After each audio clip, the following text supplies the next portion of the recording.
Shadid Alzar is just one of my favorite people to interview, and he's got some really, really good information because he handles a lot of the licensing and helps you get more of that.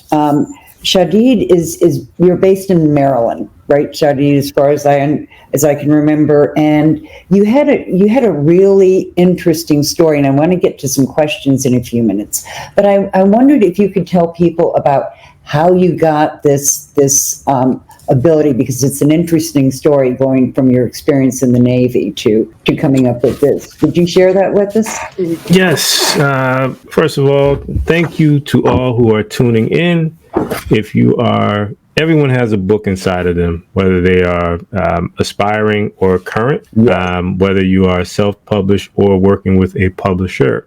And what we're going to cover in this particular conversation is the wide world of licensing as it applies to self-published authors. Now, to answer your question, U.S. Navy was my introduction to licensing without knowing what it was. And so in my case, I was stationed on the oldest aircraft carrier in the fleet, CV-63 USS Kitty Hawk. And in this case, there's a certain level of readiness that's needed for any ship to either go into battle. So just picture your desk. You don't have to know about nautical or anything related to a ship. So maybe your stapler, your laptop, your pens, cup holder, and cup of coffee all need to have a certain level of readiness. It needs to be maintained. And so within let's say the ship, when 9/11 took place, we had to go and we were part of that first responder group. And so our readiness, being that it was the oldest ship, was very low. And even worse, the system for tracking that readiness was not software that we enjoy today. It was a clipboard attached to the wall. And so long story short, we received funding for a training package or a database package to manage the readiness. No one knew how to use it. And so I took the initiative to stay up late and learn the system. Now, here's how it relates to licensing. The train the trainer method that I created to help our group, let's say, gain readiness, became very effective within my division. So the other division leads wanted to know how this was possible. And so I was given permission to give or teach my trainer model to the other divisions. And for that, the readiness for the entire group went up. I earned a Navy Achievement Medal. And so the art of packaging what I knew and giving permission to other entities to use it was my first introduction to licensing. And I'll tell you, licensing in a time of war is a bit different from, let's say, what we're going to cover for self-published authors, but many of the fundamentals remain the same. Okay. And I understand about the Navy, but on the way to getting you where you are right now, were there any horror stories about licensing that you can think of? Well, just intellectual property as a whole, within my own family tree. So my uncle had an invention called the foot smooth. And so with the foot smooth, the problem that it solves is for people who may be elderly, overweight, etc., who cannot reach the soles of their feet. It was essentially calloused pads that were attached to your bathtub so that you can rub your foot and exfoliate or remove dead skin. My uncle went to every business, every convention, you name it, to gain momentum for the foot smooth. And ultimately, he met with several companies. He shared his intellectual property. He gave pitches and demos. And so the idea did not take off to the level that he wanted to. And so he went on to other projects. Life moved on. Years later, I was browsing Facebook, as we all do, and I saw an ad for a product that looked eerily similar to the foot, a little bit too close for comfort. And so what this taught me is that when it comes to sharing your intellectual property, your ideas, your knowledge, what you know is secondary to what you protect. So protecting what you know is just as important as knowing it itself. And so that horror story led to a long journey of helping others understand the value of what they create and how to leverage that to negotiate properly while protecting themselves. Yeah, that was, and folks, this is not the first time that I've talked to Shadid, and I really admire his work. And it was so interesting to me to hear this because coming out of higher ed, and the whole licensing thing, it just really clicked.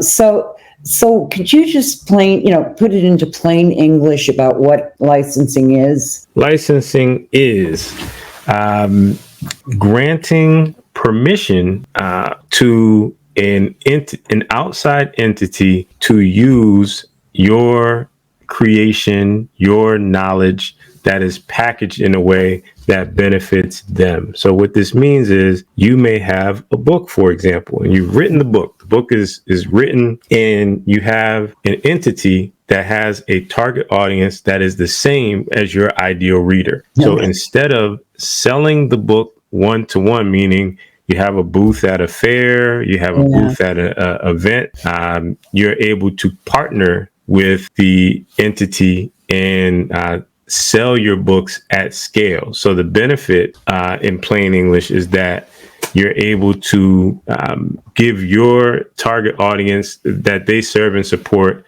that information in the form of a book. And that leads to sales, that leads to increased exposure, that leads to authority and influence. So in plain English, licensing is a highly leveraged way to benefit from that which you create. And it's a relationship and a partnership that you can monetize, and you should do so. Okay, great. Yeah, because I know that so many people, are really working harder to get out their books and everything.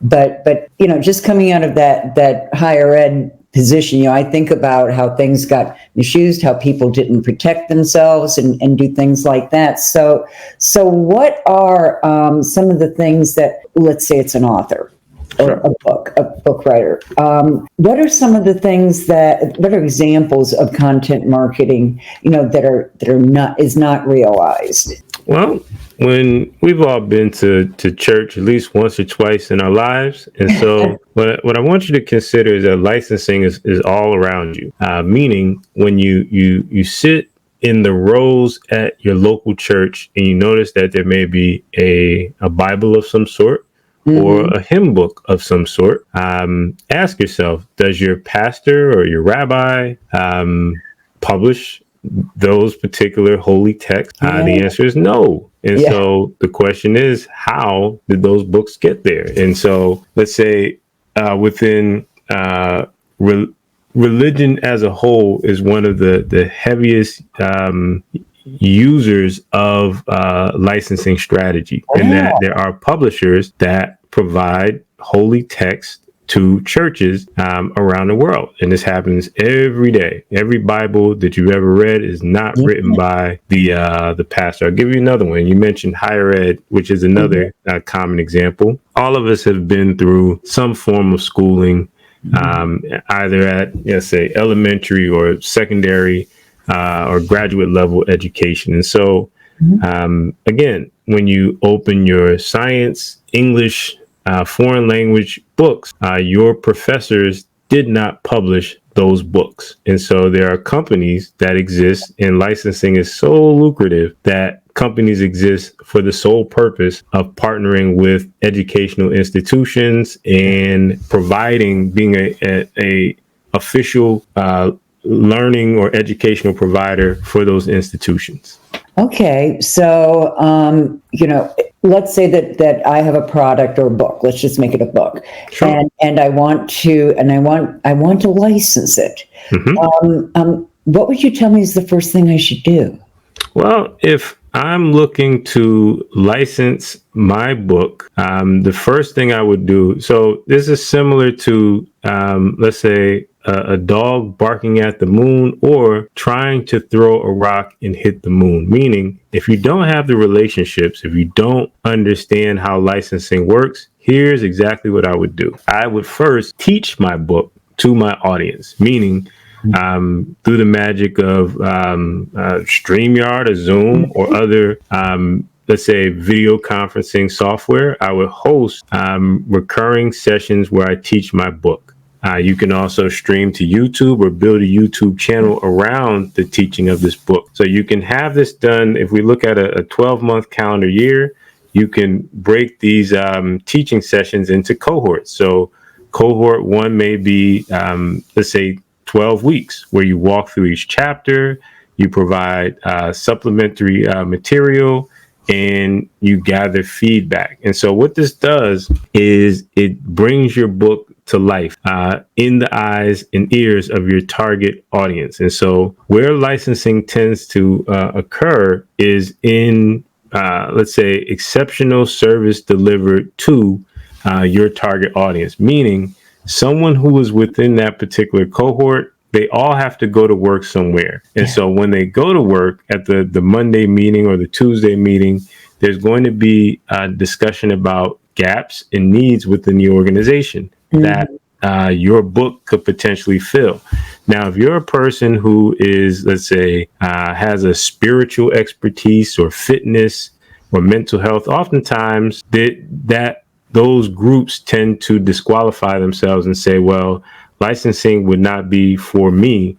But keep in mind that licensing is very flexible. It's a flexible model in that there's after school programs, there's sororities, there's church groups, and there's educational and there's nonprofits as well. Yeah. And so instead of thinking about, let's say, will my book be able to be licensed, think about the target audience, and then think about the organizations and entities that serve and support that target audience. Okay, so there is a lot of either turning to someone like you who can do the research, or or people doing it themselves. But there's a process where you vet your product almost with the target audience and do all that. So if I were going to take that book and I wanted to sell it as part of a bigger package, where let's say that I have video training and I have groups that work, is all of that able to be licensed? Yes. And so when you think about, let's say, books that are taught at the university level, oftentimes they are, let's say, the service offering is expanded. So if you think about a book, I'll give you an example right here. Wait a minute. Great. This is $100 million offers, written by Alex Hormozy, very popular book with sales. And so the book itself, the paperback version of the book, is available online. But let's say there may be a need for the book to be repurposed in a certain way. So this is an example of a workbook written, inspired by the book itself. So you're only limited to your creativity when it comes to licensing models. So when you poll your audience and you work with your audience, or if you are having a negotiation with a larger company or university or program, you can ask them what types of, let's say, deliverables would be appropriate for the audience. And if they say, well, we respond well to workbooks where a facilitator guides us along the path, then an example such as the $100 million offers it's appropriate for that group. So worksheets, handouts, quizzes, these are all deliverables that I help my clients to develop in order to essentially add value to that licensing partnership. Okay, and that's something that, I'm just thinking of myself right now. That's something that I wouldn't know, all of your expertise in how to do that. So it's really a matter of finding out the value of what we have, or expanding that by working with someone like you. Targeting, do you help people target what they should be licensing and all that? Well, let's in terms of what I do, I'm the so the gap that exists within licensing. Traditionally, you would go to an intellectual property attorney and you would Mm, work with them to possibly trademark, copyright, and ultimately license. Now, with every licensing deal that takes place, there's going to be some negotiation. There's going to be a back and forth conversation between you, possibly represented by your attorney, and the parent entity or the licensee, the person who's purchasing your license. okay. And so requests such as, well, we want for the PowerPoint slides to be Harvard Crimson Red if you're licensing to Harvard, Uh-huh. or Yale blue and gray. And Mhm. so your intellectual property attorney is not well versed in instructional systems design. They're not versed in, let's say, developing training materials. They may be well versed in legalese and contract Mhm. law, but when it comes to developing the intellectual Mhm. property from, let's say, a book into other forms of content, that's where they fall short. So they ultimately partner with me or someone like me who has the intellectual or the instructional systems design background, as Mhm. well as the development of intellectual property in order to take an idea or a book in this case and make it into license ready. And since I've been, well, let's say, developing licensing partnerships since 2008, I have a Rolodex of licensing partners who are looking for content, intellectual property. And so I shortened the process dramatically when working with existing clients. Okay, yeah, that makes such a difference. I hadn't really thought about that. Probably the first person I would have gone to was an attorney, Of course. to get that copyright. But an attorney's not going to be able to do for me what you can do for me. And the background that you have in instructional design makes such a difference for all of us. So what are some of the biggest misunderstandings of the value of content related to a Well, particular license? yes. So when we discuss the value of your content, we live in a world, and I would say this has taken place over the last 10 to 15 years, where the word content is associated with disposable, meaning you may sign up for a giveaway and download 10 lead magnets and maybe access one and complete none of them. Yeah. Or it's let's say disposable, where you just you purchase an ebook and you don't use it. There's very low return on Mhm. investment with most digital products today. And Mhm. so when we talk about, let's say, the value of it, the biggest shift whenever someone is new to my work is I have them change, let's say, their verbiage from content to intellectual property for a minimum of 90 days. Why? Because property is something we register. It's something that appreciates. It's something that we protect. It's something that we look to upgrade. And so that's how we should approach our creations, especially creations based on our business, or in this case, our publishing companies. And so when we think about licensing context, if you sell your book for, let's say, 1999, but you misunderstand that there's a larger audience of agencies, entities, and programs that can take your book and bring it to new heights. Mhm. If people understood that there are entities that you can partner with, then they would not sell their books one on one. They would look to have, let's say, bulk sales using licensing. So just by understanding that licensing exists and understanding the value of these partnerships, it, let's say, from an exponential standpoint, it increases sales because you're not selling to one individual, you're Mhm. selling to an organization and leveraging or piggybacking on their credibility. So Okay. if you're able to work with Harvard University, for example, you officially become a content provider, an official content provider for an Ivy League school, and you can use that credibility in your marketing on your website, and you can use that same intellectual property for other projects as well. And so just simply understanding how your content can be leveraged is a game changer in itself. That's interesting. That is a game changer, and I'm wondering what. I'm having trouble with formulating my message here. Could you talk about the fundamentals? You know, how we investigate or study an institution. Let's say it was Harvard. You know, it would never occur to me that I could get something into Harvard.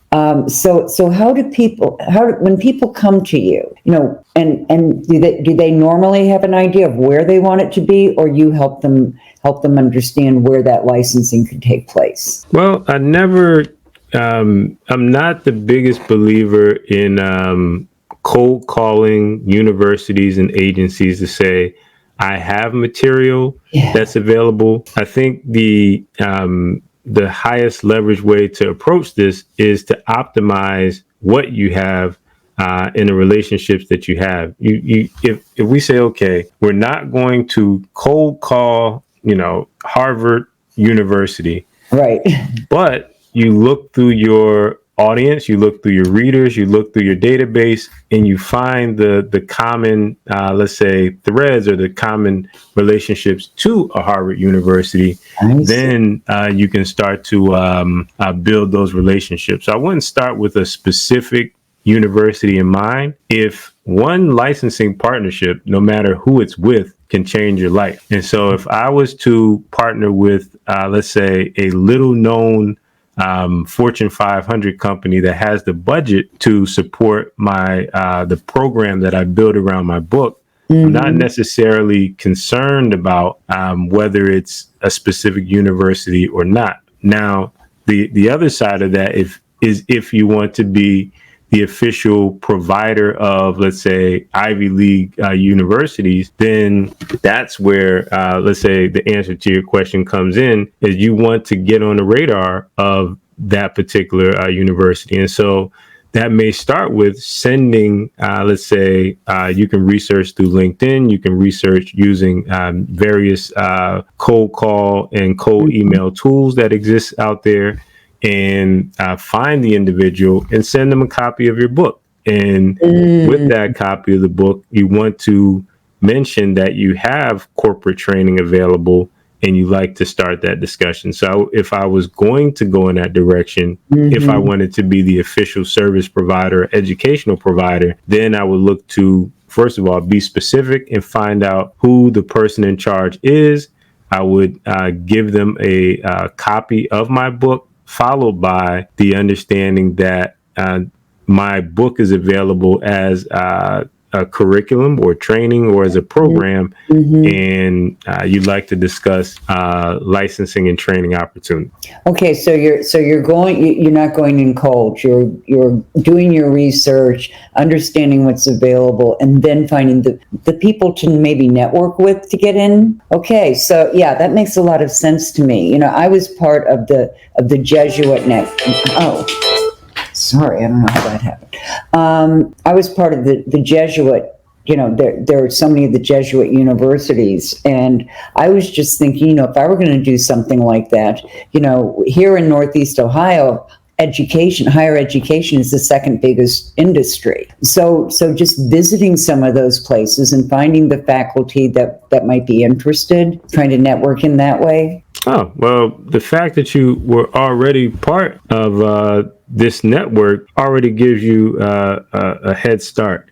Yeah. And so what I would advise for both yourself and every author, let's say, aspiring or current that is listening to this, is to understand that your message matters and optimizing your message matters. So the first thing I would do after this broadcast, during the break, of course, is to go to your newsletter and update the footer to say that you offer corporate training. If you would like to learn more about my corporate training options, or if you enjoyed my book and you would like to, let's say, have my book available as corporate training, then please email me here. The next thing I would do is update my website. I'm sorry. There's something. And on the website, I would also mention, I will have a tab at the header of the website for corporate training as well. And so what you need to know is that when you're clear about your intentions to your existing network, when it's communicated, things begin to change. So the same people that you've been working with, if they understand what you do, then they can help you along. Yeah, I was just thinking, that there are a lot of one of my areas was career coaching, and there are a lot of career coaches who are doing very good work, and probably do have materials. And I'm thinking, that would be a great place for universities if somebody was in, a career director had materials on how to do career choice or vocational preparation or any of those things, would be a really good resource for them. So what are the most common forms of licensing for a published author? Well, and authors don't realize that this is licensing, but when you have a book and it's written in, let's say, English, for example, and a publisher contacts you and they say, well, we want to publish your best-selling book in Spanish. That is an example of licensing. It's a very common example of licensing. So I would just start there. Is when your book is being republished in, let's say, a different language, that is a form of licensing. And also, when, let's say, your book is being repackaged into, let's say, a workbook, for example. If a publisher contacts you and says, I want to publish your book as a calendar, as a workbook, as a series of bookmarks with inspirational quotes. These are all examples of licensing, meaning you're giving permission to use your intellectual property in a certain way. And so just keep those aspects in mind. Again, when publishers understand the value of their intellectual property, it is a game changer in numerous ways. Okay, so Shadid, I'm thinking of what issues or what happens if you don't do the licensing, if you don't go through that. What could happen if I publish something just copyrighted or not even copyrighted? Can somebody else take that licensure, or can they? Oh, here's the question I want to ask you. What do you do in terms of that licensure? Do you license them for a yearly license, or do you license them for a particular period of time? And if you don't have that license, what can that mean? Okay, so we're looking at let's say common licensing duration or length. And so generally, your licensing terms will run, it can be a multi-year project or contract or partnership, but you always want to have your terms renewable each year. In some cases, a company or entity will want to license for 1 year just to see where things go.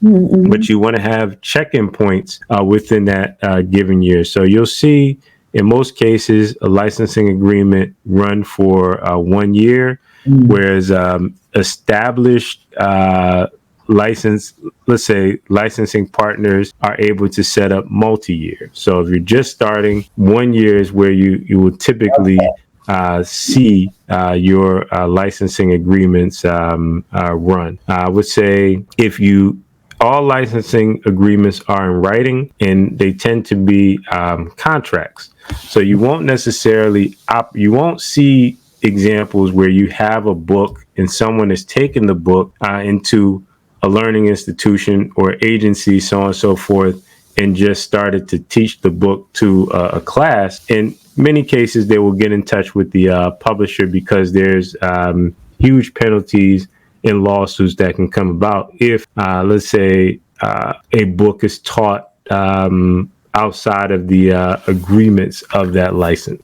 Okay, yeah, I'm just thinking that there could be all different ways to do this, and in that license, can you create certain terms as to how that product is used, or what are the in what ways will those be used? Or I'm trying to think of. Oh no, let's go along with this example. So okay, so we're here on StreamYard, and so I want to use this screen that we're here as a licensing example. So at the upper right of this particular broadcast, we have Dumont Digital Marketing. And so if this was a licensing agreement and we wanted to change, if I said, okay, if you're the licensor, the owner of the license, and I'm the licensee, the purchaser of the license, and I have the training program here, and I'm using it. We have a licensing agreement. If I say, okay, I'm going to change Dumont to Shadid Digital Marketing, and I'm going to change the color from blue to green, that is most likely going to be a violation of the terms of that license. What you should take control of is how it's presented and what you want to have involved. And so if I wanted to change the third digital marketing summit to the third digital licensing summit, well, that doesn't, this is the digital marketing summit. And so we want to keep that name intact. And so that would be another example of, let's say, a term that you would have in writing that the licensee could not change. And so if I wanted to invite my own speakers where you have a set lineup, then again, so your licensing agreements will be in writing, and you would enforce, let's say, the content itself, who can teach the content, for how long they can teach it. And you can also vet through certification or other means if someone is to teach your curriculum. So you can have within your licensing agreements, and this is a profitable revenue stream where of certification programs, where in order to teach my proprietary course, you must have a certified instructor to teach. So that could be a member of your staff, or you can say, if it's a member of your staff, then they must be certified through my methods. And so there can be a price associated with it. Could be, let's say, $5,000 to become certified. And so there's a number of ways to accomplish this, but all licensing agreements are in writing, and the licensor, the owner of the license, should take the time to define what they want the experience to be. That means changes, that means updates that the licensee can make. If they cannot make any, that should be stated in writing. And you should have terms that would, let's say, constitute a break of that particular agreement. So if they teach the training late, for example, if it's supposed to be 8 weeks and it goes for 14 weeks, that can damage your brand. And so these are all factors to consider. Wow, Shadid. I don't think this is anything that anybody can do for themselves. I think they really need to talk to someone like you. As far as, just understanding how this works, I wouldn't think of trying it by myself. And you're the expert in the field. So I know that you have a gift for everyone, correct? Yeah. Did you talk about your gift and let us know what it is? Oh, yes. Well, the corporate clients checklist is your step-by-step, let's say your primer, your introduction to taking your intellectual property and working with organizations, agencies, etc. And this cannot be, you will not find the corporate clients checklist on any website. It's only for summit attendees to Digital Marketing Summit. And so if you want to start to understand what it takes to create, let's say your book, for example, and start to enroll corporate clients. So a corporate client is not a freelancer, is not, let's say, a solopreneur. These are Fortune 500 companies or universities, so on and so forth. If you want to play the game at a higher level, then the corporate clients checklist will give you step-by-step training on how to accomplish this. Thanks, Shadid, and I will talk to you soon. Okay, thank you for your time. Okay, bye-bye. Bye.